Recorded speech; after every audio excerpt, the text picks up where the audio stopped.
Joe, I think it was about 2 weeks ago, you came up to me and said, you know what, Bernie, February is absolutely loaded with storms, and you don't have to go too far. Let's start with next week as we're tracking 3.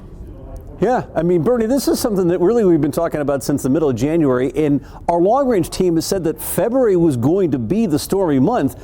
And we were talking about that back in September in our pre-winter meeting. So this is unfolding pretty much as expected. And the stormy pattern for next week, there you can see it. The jet stream will take a bend across the western half of the U.S. There'll be one system in here. That's a midweek storm. This is the early week feature, and there's going to be plenty of Arctic air to the north of it. So those are the factors that are in play. Here's the first system. It'll probably take a track from Texas east-northeastward like this. And with cold air in place, it looks like it's mostly snow for cities like Boston and New York City, and maybe even Philadelphia. It could be one of your bigger events of the year so far. To the south, though, there'll probably be some freezing rain and sleet, and maybe Charleston, West Virginia, and Richmond, and maybe even to northern North Carolina, and of course, soaking rains across the south. And I'd be worried about some severe weather with that particular system as well. Oh, we're not done. There's another one that follows right on the heels of that one, probably 24 hours later.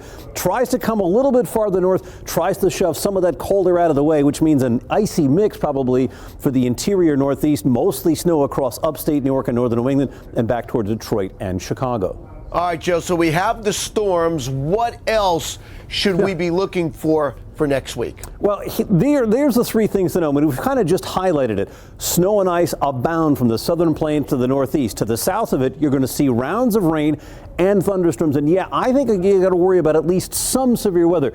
I wouldn't call it a severe weather outbreak, but I think there's going to be some anywhere from East Texas over to portions of the southeast. And then, oh, by the way, we're not going to leave you alone in the west. You're going to get hit with a bigger storm in the west later next week.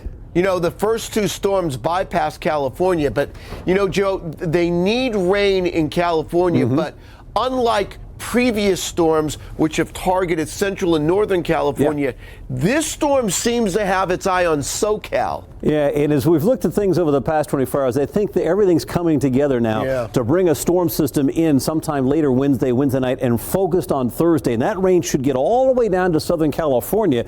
There's a renewed risk for flooding with this all across the state, but in particular parts of central and Southern California, heavy mountain snow. We could be measuring this in feet, and of course, travel delays with that. Now, with that storm, it changes the pattern, right? Yeah, it does. With the depth of that trough there, it's an amplified pattern. So the ridge starts to spring up in here. That storm system, when it comes around the bend, this time looks like it goes for the Great Lakes. Still Arctic air on the northern side of it, so snow and ice in these places from the Dakotas over to parts of northern New England, but to the south, you'll turn warmer. Florida's going to miss out on all of this. They're going to see very little in the way of rain over the next week to 10 days. It's a frenzy February full of storms.